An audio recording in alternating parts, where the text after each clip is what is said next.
Afloat with Henry Morgan. Afloat with Henry Morgan, written for radio by Warren Barry and a George Edwards production.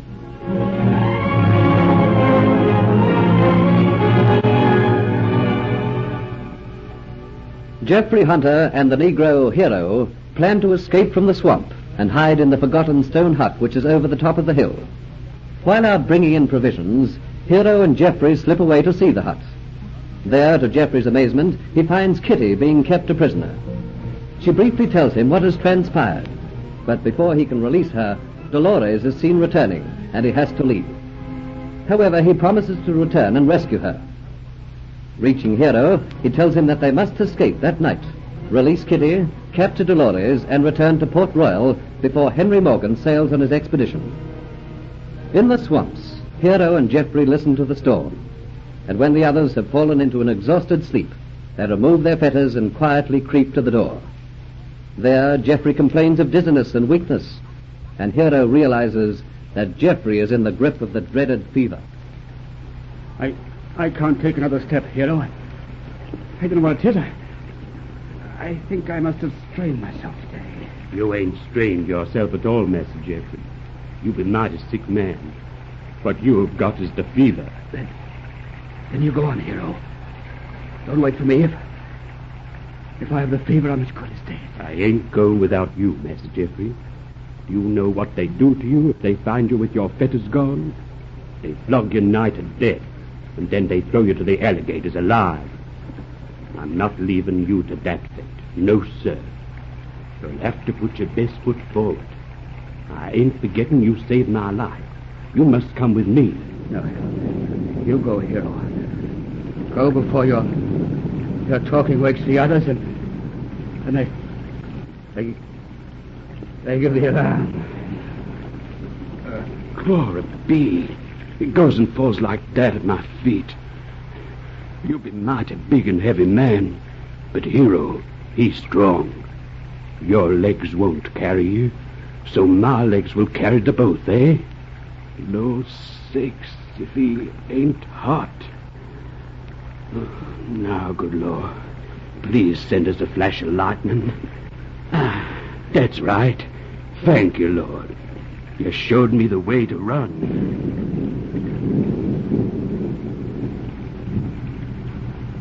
Me and my burden will find the way. Maybe the rain will cool Master Jeffrey's brow. The rain is flinging pebbles into his face. The ground is wet and slushy, cold around his ankles. His great muscles strain beneath the velvet blackness of his skin with the added weight of the restless, burning, hot, unconscious form that he carries in his arms. Anxiously, Hero looks towards another stone hut, distinguishable in the darkness only by the lights which stream from its windows. A burst of laughter comes from there. Hero grins with satisfaction. The guards have shut themselves away with their cards and their rum. The storm deters any from venturing out to inquire into the condition of their charges. Waiting for another flash of lightning, Hero takes note of his surroundings and direction. Then the storm merges his black body and night into one.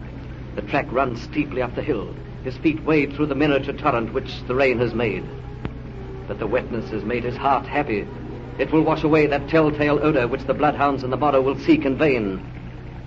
Except for the thunder, the rain on the leaves, the wind in the branches, there is stillness in the jungle. All shapes and forms are swallowed up in the inky blackness, to be occasionally revealed for an instant, stark and white, fearsome in heaven's moment light. Up the jungle path, Hero struggles. The added burden, together with a deeply buried superstitious fear of storms inherited from a race born deep in an African jungle, causes his foot to falter. A stumble is recovered from. But human limbs are tired. A heart is pounding beneath a black breast.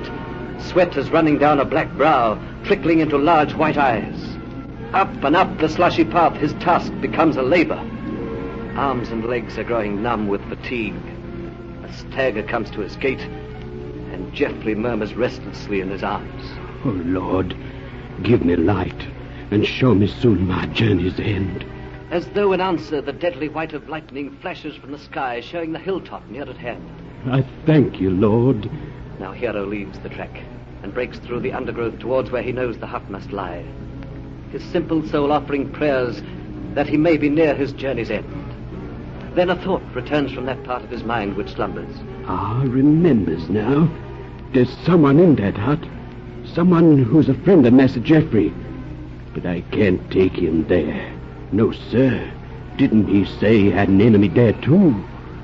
I'd better not risk it. I'd better find some other place. Bewildered by this change of plan, Hero blunders off in another direction, his eyes trying to pierce the gloom, looking for a place of safety to hide his friend who is in such need of aid, till at length limbs will go no further, and he sinks with his burden to the ground. Quietly he lies there while the wind dies away, and his ebbing strength slowly returns to his fatigued body, and Geoffrey beside him mumbles and mumbles in his delirium. The urgent need for safety and security echoes in his mind. Ah, Lord, show me place to hide. And his eyes stare out into the blackness, and the rain eases into a fine misty drizzle. While he stares, something seems to merge from the blackness and take shape. It is a tree, a giant, centuries old, whose very limbs seem to droop with age. I thank you, Lord. With strength born of hope, Hero is on his feet, Geoffrey across his shoulders, and he seeks a footing on the thick gnarled trunk. Up he climbs, passing the lower limbs until he comes to a broad one hidden beneath a forest of leaves.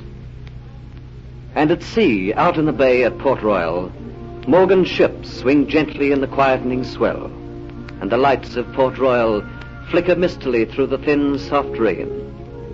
Now the wind has gone. All that is heard is the faint slap of the swell and the murmuring creaking of ships cradled in the now benign sea, their lights bobbing like will-o'-the-wisps of an Irish bog.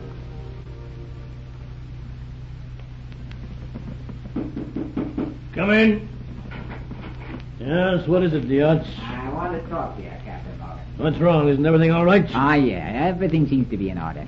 The ships are riding well at anchor, and the messages that have been flashed to me by Landon say everything is in readiness for sailing aboard the other ships. We sail at daybreak.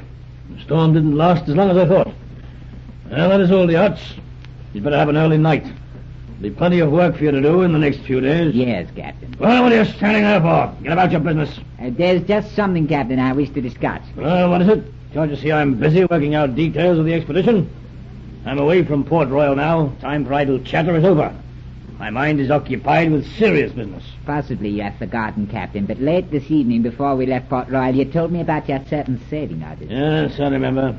You seemed reluctant to carry them out. Oh, it wasn't that I was reluctant. It was only that I was thinking of your welfare, Captain. The men who had been left on shore, they didn't know about the new sailing time. These men are still ashore. I told you they had to stay ashore. You're concerned with the ship now, Yeah, Diaz. but Captain, it was arranged that I should go back in a longboat and round them up. In all, there's quite a serious loss of men which you can ill afford. The seas are too heavy. Oh, no, but now the wind has died away. There's not even a sigh in the rigging. The sea, she's gentle like the love of a mother. And these men, they are in Port Royal. You're sailing away into you know not what danger, and you'll need every man you can lay your hands upon. They'll be fighting. Yes, Diaz. I like not to leave these men behind. All right, Diaz. Go back to Port Royal with a squad of men and as many longboats as you can need, and bring those stragglers back to the ship. That is all. Like a man reprieved at the last moment, Diaz bustles about, organizing crews for the longboats. A lopsided smile lurks in his mouth, twisting one corner of his thin lips. An article hangs heavy in his pocket, the Aztec necklet, his passport to Cuba and fortune, and the satisfaction of his base and evil designs. A poem of pride sings in his heart as he thinks of his cleverness at duping Henry Morgan. Excitement makes his heart pound. A vision of Kitty, when he held her helpless and frightened as before him, and a surge of domineering power rushes through him. Soon, so soon, she'll be completely at the mercy of his will, powerless against him, friendless in a strange land, with none to turn to for aid. But Kitty at this moment is strangely at peace, lost in dreams of her own. For the first time since the nightmare which happened in the Dolphin Tavern, her heart is smiling, for Geoffrey Hunter has been. He has forgiven her. He knows the falseness of the woman with whom she is forced to share this hut, and he is going to save her from a life which is worse than a death. Her confidence in her rescue is like the faith of a child. And as she listened to the storm which howled outside, she knew and believed that tonight Geoffrey would escape and carry her away. Soon, at any moment, he would come bursting in, release her from her bonds, and she would have his lips crushed in hers, feel the muscles beneath his thin shirt as her arms slid about him, know the joyous pain which would rise from her heart till it choked in her throat and blinded her eyes in a rose-pink haze, have the feeling of her limbs grow weak and distant while in his arms. Such is her faith in her dreams. Doubt has no place in her mind. I know you are not asleep. What is it you are thinking about? Surely my thoughts can be my own.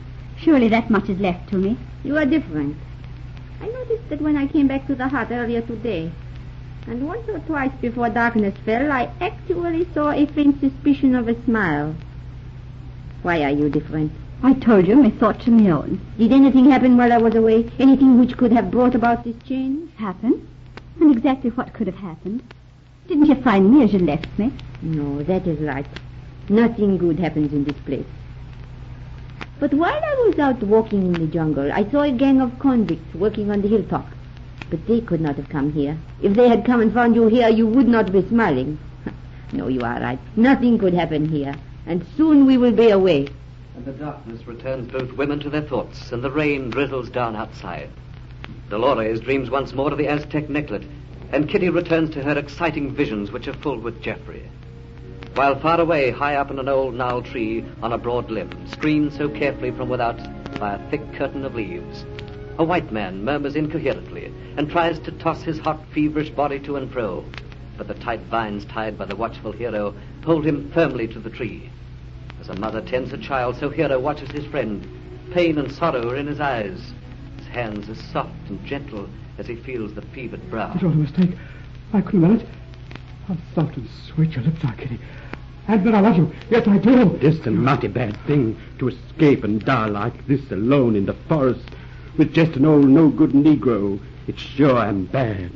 Poor Master Geoffrey. To die like this, it's sure I'm a mighty bad thing.